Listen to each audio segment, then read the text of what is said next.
of April 2020, and depending where in the world you are, you're somewhere in the middle of your corona lockdown or quasi-lockdown. And I'm based in Israel, so we have almost a complete lockdown. You can leave your house for matters of emergency, medical emergency, that kind of thing.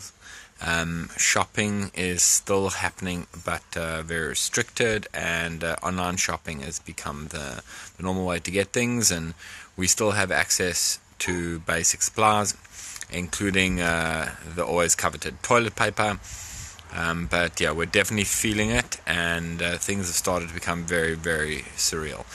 So I want to talk a little bit, just what's going on, check in with everyone out there, see how you guys are all doing, let you know that I'm still around, and just talk a little bit about how the onset of Corona and this almost overnight lockdown can really change priorities and perspectives. And I'm not talking about from the perspective of valuing health and life and what's important and that kind of thing, which is important, definitely, and obviously that's the primary here, is preserving the health of as many people as possible.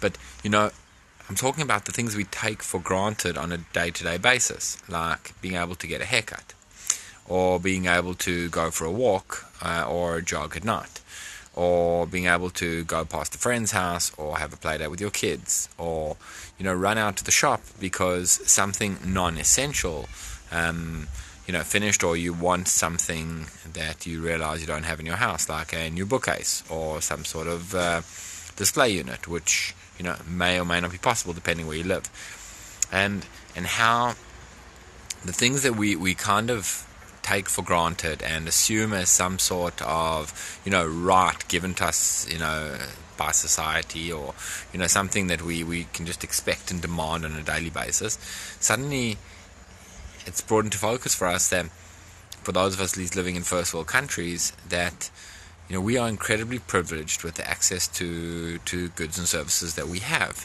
And this makes me think about a lot of things. One is, the Spanish flu, for example. A lot of comparisons between, the corona pandemic and, tracking its trajectory against other pandemics in history, and, trying to predict or, gauge its severity compared to others. And there's something that's very, very, very different in this pandemic and all others, and that is public access to information.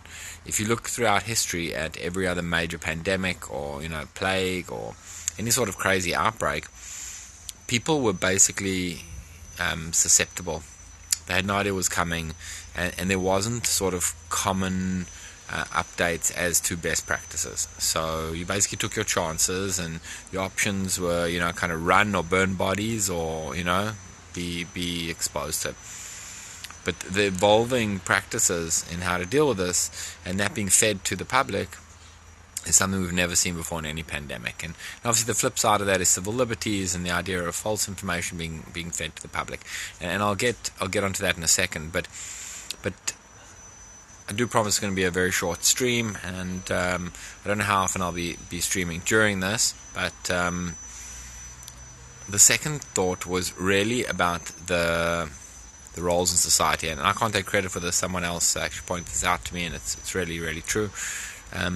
A lot of the things that we kind of ignore on a day-to-day basis from a profession perspective, whether it's people like working behind the counters in shops, or some of the trash collectors, or basic like delivery service people, things that we kind of just expect there to be in society in order to facilitate the consumption of something else, all of a sudden have become very, very, very, very top of mind, because they're one of the only services running, and in most cases they're the last vestige that connects us between our home quarantines and the kind of luxury life that we had before. And luxury, I mean by terms of access to services. Walk into a shop and I'll pick whatever I want, as opposed to having to know what you wanted before, or only being able to get that which is really essential for day-to-day life. And that kind of brings me to two very, very important things.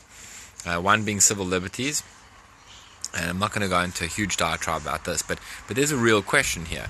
And that question is being asked in a lot of social media platforms, and it's a very valid question, is how much civil liberty are you willing to give up for the sake of safety? And what we're seeing from reaction from most countries is that most people are willing to give up pretty much everything, and without much hesitation, if it means being protected from something scary enough.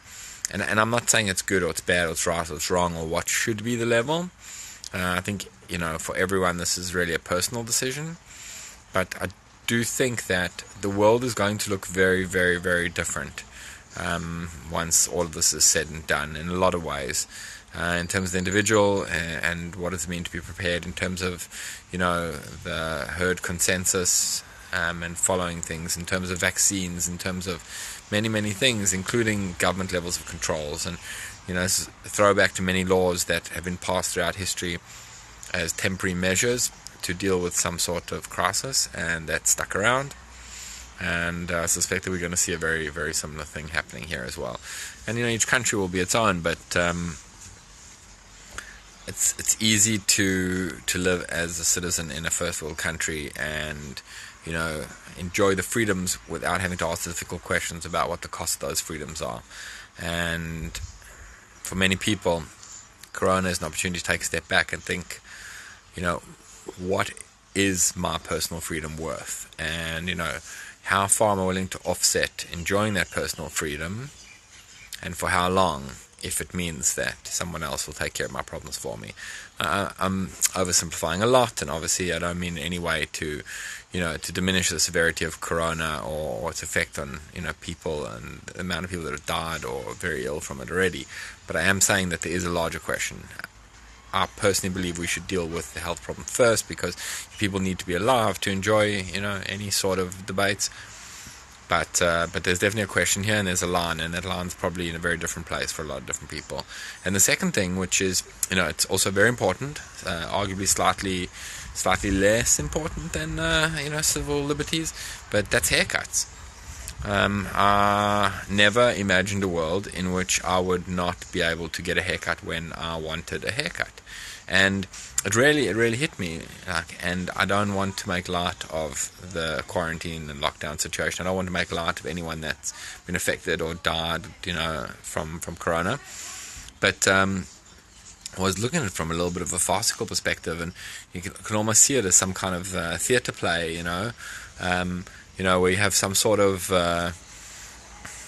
midlife character who is overcome by being indoors, and overcome by cabin fever, and all his kind of frustrations at the lack of personal freedom manifests in his complaining of his inability to get a haircut. And I can imagine scene after scene, and reminiscing and nostalgic about the barber and the good times, and how the barber represented more than just a haircut, and it was a tradition, and he went with his father, and how can they take away my haircut, and it will never be the same, and and this is all just a boiling point, and this repressed need for personal freedom from a character who's complete wanting to follow the state and be a good citizen. It doesn't allow him to articulate and to name in a way that's congruous with his own views and beliefs, the frustration having had those liberties taken away. And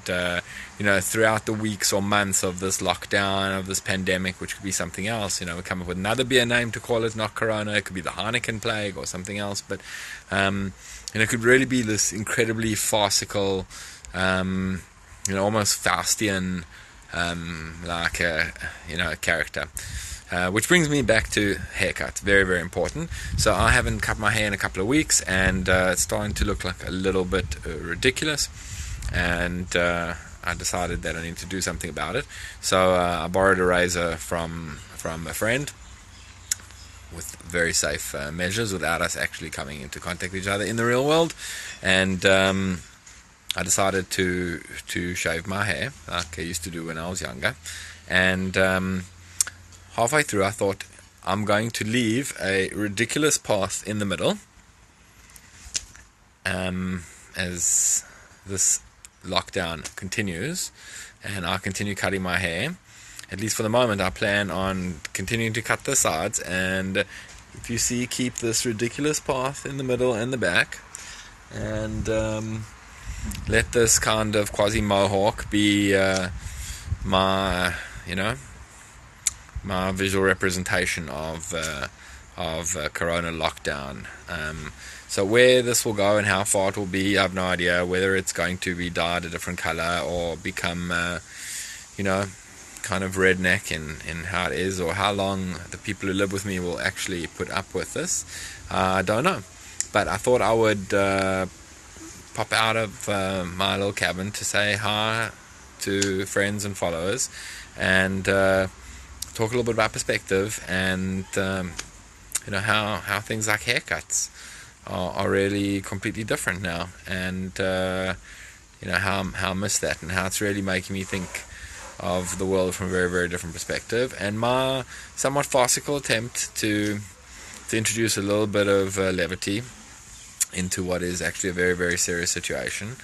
And I think I'll pop in from time to time so you can see how this goes. And as I suspect this is not going to be over in the next week or two, I suspect that I may be looking quite ridiculous by the time this lockdown ends. So in the meantime, think about those thoughts. Think about what it means to be free. Think about what cost you're willing to pay for that. Think about how great haircuts are. And as always, learn about Bitcoin. Do not squander this time. It is very, very difficult to be in lockdown. That is definitely the case, and you need to breathe and do what you need to cope. But I would suggest that you introduce a few minutes a day to learn about Bitcoin. So until next time, you'll see me with more of a mohawk and maybe some more, a little bit less sense of the cabin fever. Be strong, be safe, and see you on the other side. I'm Mark Koenigsberg. Thank you.